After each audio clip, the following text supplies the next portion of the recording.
All right, we're in San Ramon. We're with Nathan Kenion from Kenion Training. I have a lot to talk to Nathan about. I remember him at Salle. He later played at St. Mary's and UNLV, and now he does training. Maybe let's start what you're doing now, Nathan. Tell us a little about Kenion Training. Okay, yeah, I do. I have my own business called Kenion Training, and within that, I do all-field training stuff. So I work with athletes from different sports, from rugby to lacrosse to water polo to obviously football, basketball. So I have a pretty good range of athletes, but doing all movements within the sport. So explosiveness, straight line speed, lateral speed, agility, vertical jumping, all that kind of stuff. So that's essentially what I do within Kenion Training. Yeah, and then it all started. See, I knew your background with football. Tell us, I didn't even know this. Growing up in Vallejo, you were a very good baseball player. Talk about that, and it goes back to your dad as well. Yeah. So my dad, he played AAA baseball. I believe it was with the A's.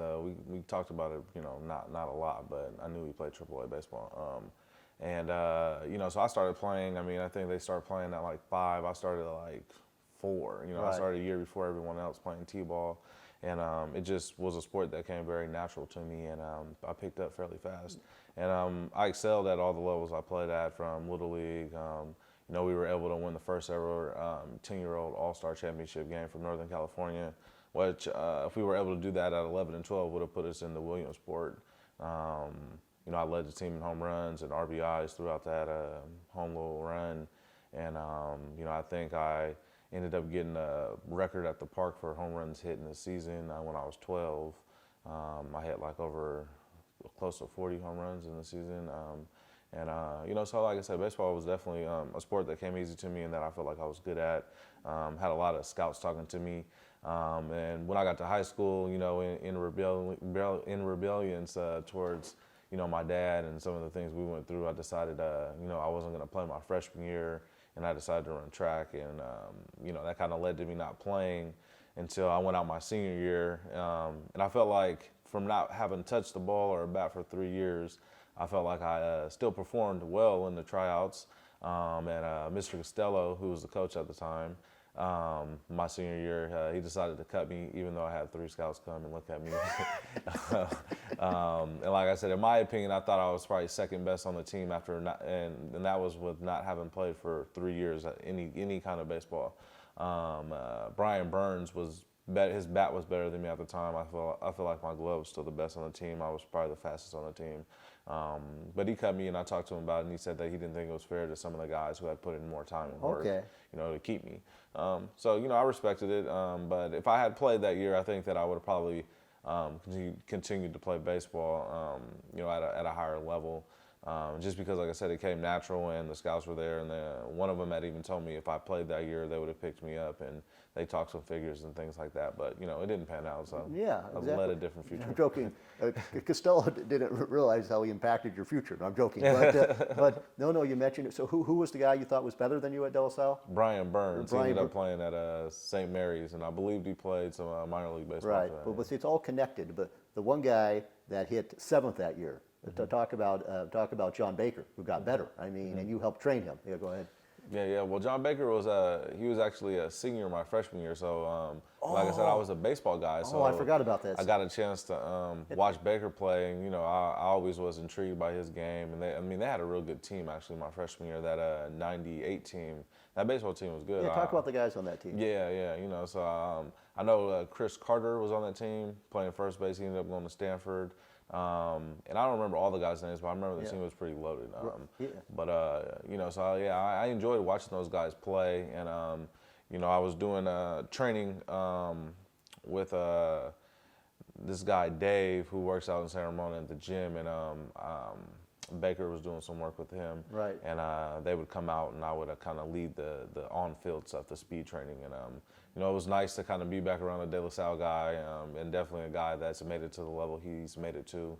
It was an honor to work with him. Exactly, and he's still playing. He's in camp with Seattle, and I'm trying to think another guy, the connection, Chris Carter. Chris Carter grew up in Pleasant Hill with my brother, a hard worker, Stanford, played a little, I think, with the Red Sox, maybe with the Mets, and I just thought maybe See, it's all connecting the dots. I think he's back east doing some finance, but that's another guy on my list. I got to talk to Chris Carter. Yeah. But we're going back to you. Talk about coming from Vallejo to De La Salle, and you were in a very smart carpool that changed your life.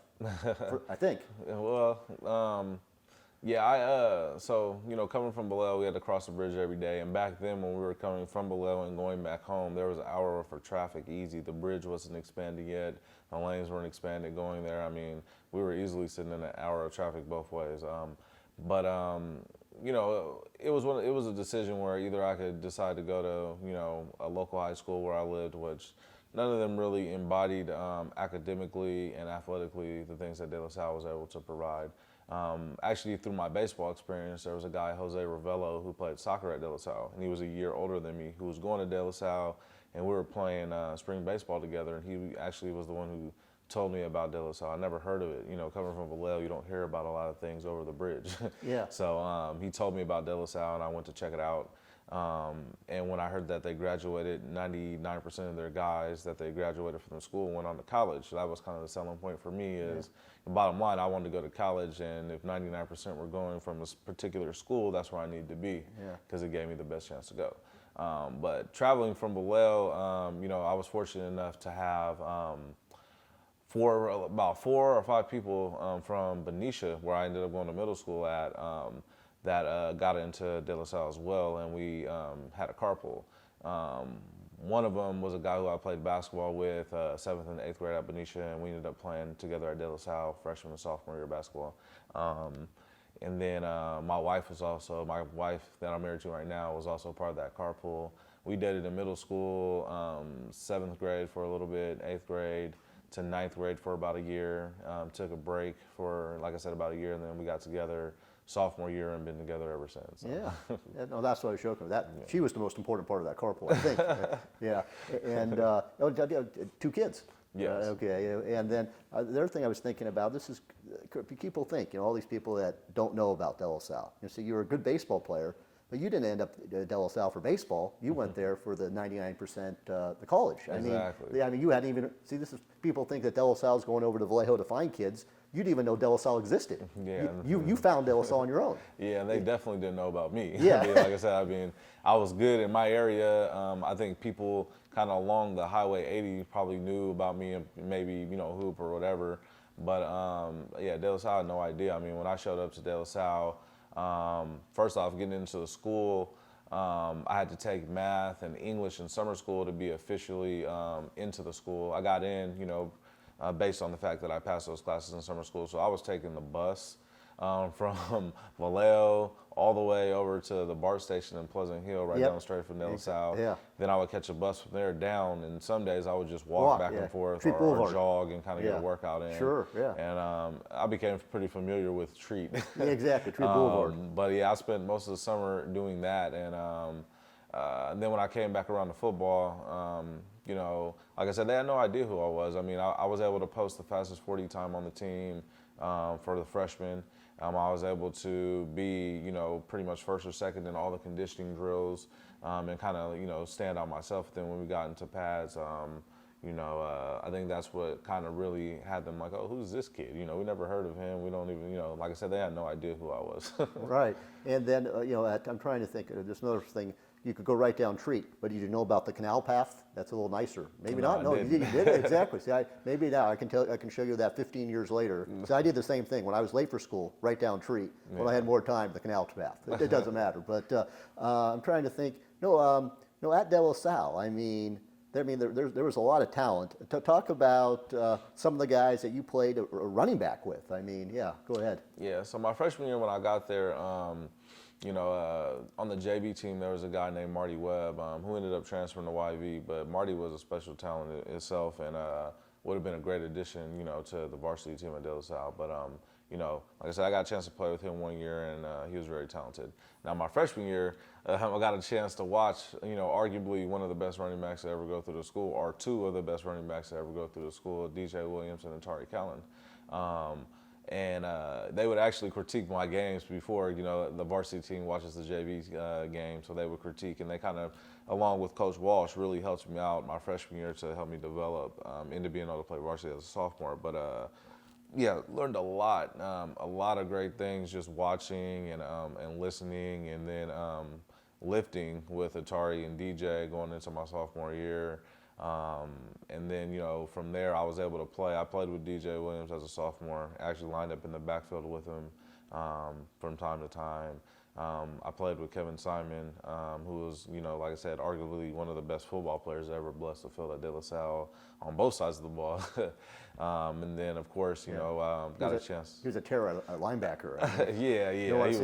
He was a beast at linebacker for sure. I'd be taping those games, Nathan, and I just made sure I didn't want to get hit by anybody on the sideline, but I didn't want to get hit by Simon. Nobody wanted to get hit by him. Okay. I took you off track, but I had to throw that. I was just gonna say, and then arguably one of the most dynamic backfields, and probably some of the most depth that's been in the backfield, maybe until this year.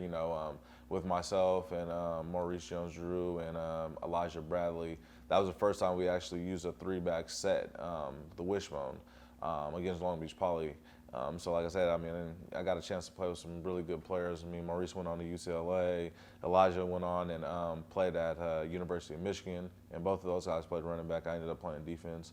Of course, Atari played at Cal, then finished up at Idaho State. Kevin played at Tennessee. DJ was number 17 overall draft pick. Played at Miami, so yeah, we had a lot of talent in that backfield at the time. But talk about Atari Callan. See, his name has kind of been lost to history. I saw him play. He critiqued your games. He was a special talent in high school. Oh, for sure. I think that there's a lot of similarities if you look at Atari Callan and Maurice Drew.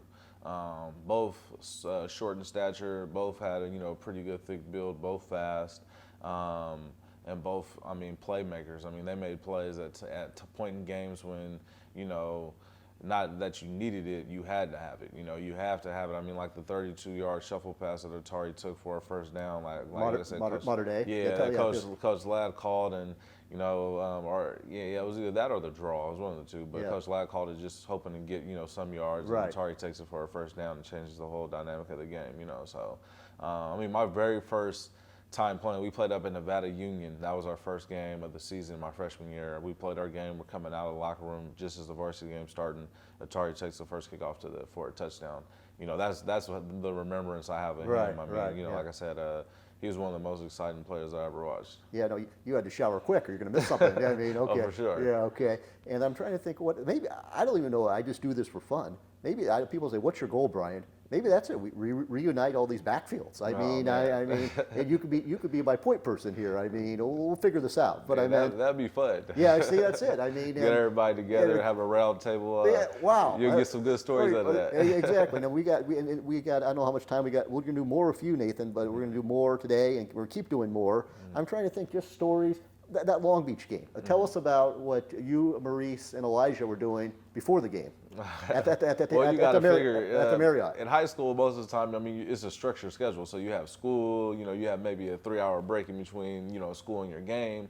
So, it's kind of structured, laid out. But for the Long Beach Poly game. Talk about, I interrupt, but this was special. This was a big deal down south. The whole area is waiting for us. Long Beach Telegram, the streak ends. And they put that team together to end the streak, and so I'll let you tell a bit. What's it like to travel to that game? You go ahead. Well, there was a lot that went into it. It was in January, I think it was January, that Coach Edson came up to us when we were lifting weights, and he said, "Hey, Long Beach Poly, you guys want to play?" And we were like, "Yeah." We didn't even hesitate to think we didn't know much about why we were saying yeah, but it's like if they're good, let's say yeah. And then we kind of figured out that they were, number 1 or number 2 in the nation, and we were either, the vice versa. We were whatever they weren't. And so the whole build-up to that game was just, it was phenomenal. I think we had one of the best workouts in the offseason a team could have. The focus amongst the team was just great. And to me, the understatement was that our team was a lot more talented than we got credit for. You look at the guys off of our team that went to the NFL or that played in college at least. pretty much our whole defense. You look at both corners. We had Willie Glasper, we had Damon Jenkins. Willie played at Oregon, Damon played at Fresno State, and could have played at other places. Our D-line, I mean, we had Derek Landry, who ended up being one of the top linemen in the nation that year, or the top lineman in the nation. Barbero ended up going to Montana State. Briner went to Cal.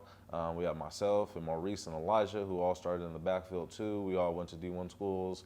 So like I said, you look at our defense alone, we got talent all over there, and then you flip over to our offense, it was the same thing. So there was an understatement, I think, on our talent going into it. But the whole build-up to the game was just great. I mean, we went to the airport, cameras all over. We landed, cameras all over. We got to our hotel room, our hotel, and then there was like a media center, which was, I mean, it was one of those things where it really prepared you for college, or it was even better than college. At UNLV, we didn't have that kind of spotlight stuff. Yeah, I mean, so it was just, like I said, it was crazy. But I think the coaches did a great job, and even ourselves, we did a great job of kind of, we knew what we were going there for. No one kind of really let it get out of hand. We took it for what it was worth, and we all wanted to,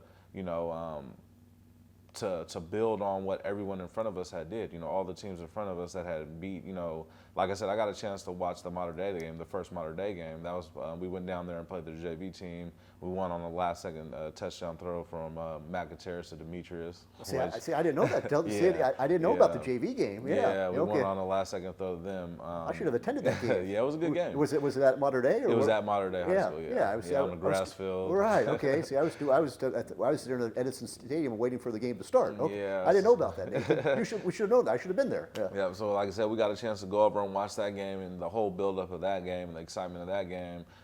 We knew what we were in for, going into the Long Beach Poly game. And like I said, on the bus ride over, or before that, I'll go back to what we were talking about with me and Alijah. So, we're in the hotel room, and you have no idea how it is. We didn't have meetings like in college where we're just kind of structured all day. So we're in the hotel room bored. I mean, we're wrestling, we're throwing pillows. I mean, we're tearing the room apart. We're sweating, we're like, damn, we're going to be tired by the time the game comes, so let's just chill. Yeah. So me, Matt, Maurice and Alijah were all in the room together, and me, Alijah, and Maurice were wrestling and just playing around. Matt, he's the mature one. He was kind of just chilling. But we were playing around, wrestling, and then we kind of just chilled for a minute, and we started watching a football game. And I think we were actually, crazy enough, I think we were watching Michigan against somebody. Yeah, and that's where Matt was going to be. Yeah, okay. Yeah. So the guy catches the punt, boom, boom, boom, runs through a couple guys, gets to the end zone and does a flip. And me, Matt, and Alijah were all laughing. And we were like, hey, man, the first one who scores got to do it. And we were like, all right, I'll do it, And everybody's talking tough right at the moment, but we're like, man, ain't nobody going to do it, So fast forward to the game. On the way to the game, I mean, for myself personally, I felt sick. I felt like I was going to throw up, just real nervous, It was going to be by far the biggest game of my life, kind of coming up. And so we get there, we get out. There's like a tunnel at Veterans Stadium that you go into, and both teams are within this tunnel. So we walk through this tunnel at the stadium. Long Beach Poly, they're already there. Their biggest linemen, 6'5", 6'7", 6'8", 300 pounds, 290. They're all outside with their leg pads on, their Under Armour shirts on, just massive, standing out there dressed. They're just staring us down, literally looking down at us. We come in, our locker room's right across from theirs. Our team walks in real quiet, we go in. And as we're closing the door, we hear them start screaming, oh, we're going to kill these guys. They're so small. They're screaming. They're banging on their walls. Right. So our whole locker room, if you walked in, you could have heard a pin drop. And the crazy part is some people might have took it as, oh, they're scared. But it was a focus. I mean, we were all in there. We kind of took in that moment. We walked past them. We knew they were big, but we didn't know they were that big. We knew they were going to be fast, but we didn't know they were as fast as they were when we got on the field. So we all took in the moment, and then one of our guys got up and said, let's go. And then everybody started moving. We all we got dressed like we normally do, got out to the field, warmed up, and I would say from the first kickoff, it was on. Like I said, there was no intimidation factor there. And like I said, I think we all felt in our minds and in our hearts that we were better than everyone else thought. They had the #1 safety in the nation, Darnell Bean. In my head, I thought I was better than him. I was playing safety for us, and I'm like, I feel like I'm better than him, so I'm going to try to prove that, They had the number one running back in the state, number 2 or 3 running back in the nation, Herschel Dennis. And me, Maurice, and Elijah, we didn't work as hard as we did all summer to kind of just let him shine, So it was like, man, that's what I'm saying. Like, I think per each position, we all had it in our heads that we're going to show them we're better than them, Right. Mercedes Lewis was their tight end, It's like, oh, if he's number one in the nation, he's going to have to show us. And, as the game unfolds, major respect to those guys. I mean, they were very, very talented. And I think both of us fought hard. And it was, like I said, it was a classic game. But like I said, we just in our heads we knew the work we put in, we knew the mentality we had, and it just we weren't gonna lose that game. Yeah, no, and I have that on Digital 8. I was there on the sidelines taping that game. Yeah, and we'll get back to Maurice did the flip right in front of me. But just the atmosphere, because like you might have played some games at the call. I forget if they're still playing games, but no, exactly. BBC, yeah. But that's the thing. They'll have a big game. 8,000 people would be like maybe, or 5,000 at DVC. Mm-hmm. This thing was just the temporary stands are like 17, 18,000 people. People were lined up outside. They couldn't get in. Yeah, and sold out. Exactly. So probably so. That atmosphere. I mean, like I said, we came out for warm-ups and. It was like a De La Salle game, kind of people still trickling in, and like you said, on the home side where the tunnel was, the stands went up for days. They were just huge, and there wasn't a lot of people there. And even if you look across the field, there wasn't a lot of people. So, like I said, the cameras are in their face, kind of bent down while we're stretching everything, and you're kind of like, oh, okay. Like I said, you knew people were going to be there, but we didn't really know kind of how many people were going to be there. So we go through warm-ups, we go back into the locker room. When we come back out right before the beginning of the game, for the national anthem and everything, we come out on the field and I look across the field and the stands are packed. I mean, packed, and those stands weren't that big. The temporary stands, yeah. But they were packed. And then you look to the end zone to the right, to the end zone to the left, it's just filled with people as far back as they can go. Yeah. So we get out on the field, and when you turn around, you see those other stands, like I said, that are huge right behind you, and there's people just everywhere. By when we ran onto the field too, it was one of those movie moments where everything was just flashing. You saw cameras from every angle, like I said, all around the field. All you saw was pictures going off, and I'm like, okay, this is really about to happen, So the atmosphere, and I think that was an excitement too, because football. Let's just face it, football in Northern California. We get fans, but not like that. SoCal gets a lot more fans at big games. And then, the whole NorCal versus SoCal showing, a new team finally. We played Mater Dei, so now it's us versus Long Beach Poly. We had played Bishop Amat too, but they weren't as high as a caliber team at the time. So, it was like I said, at the moment there, we knew Snoop Dogg was there, who had went to their school. Like I said, it was crazy. As I tell people to this day, besides being on the sideline, I was redshirting when UNLV played Tennessee. The atmosphere of that game far exceeds any atmosphere I even played in college. Right. Because that, but 17, 18, 19,000 there at the Veterans Stadium, Long Beach. Yeah. Tennessee is like 100,000, and it's the high school game was bigger. And that's what you mentioned, Snoop Dogg. I remember Tony Gwynn, the late Tony Gwynn. He was like, I was talking to him. He stood next to me. Cameron Diaz. No, she wasn't there. They didn't know.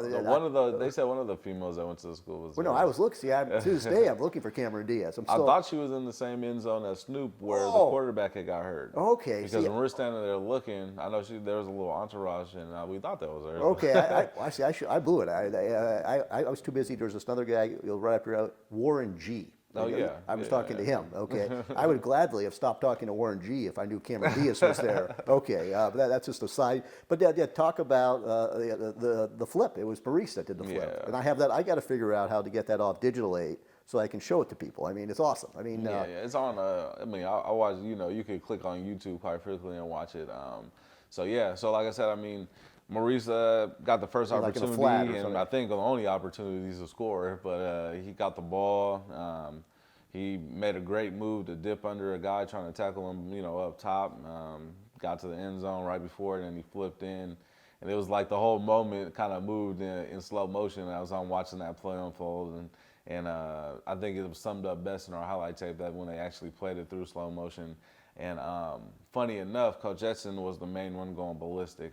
Our coaches, obviously, Coach P and the other coaches weren't happy about it. But, you got to take, the moment, too. It's a big game. Right. You can't really you can't really get on him too bad and kind of take him out of his game. But Coach Essen was just going crazy. Coach Lab was real calm like he always is.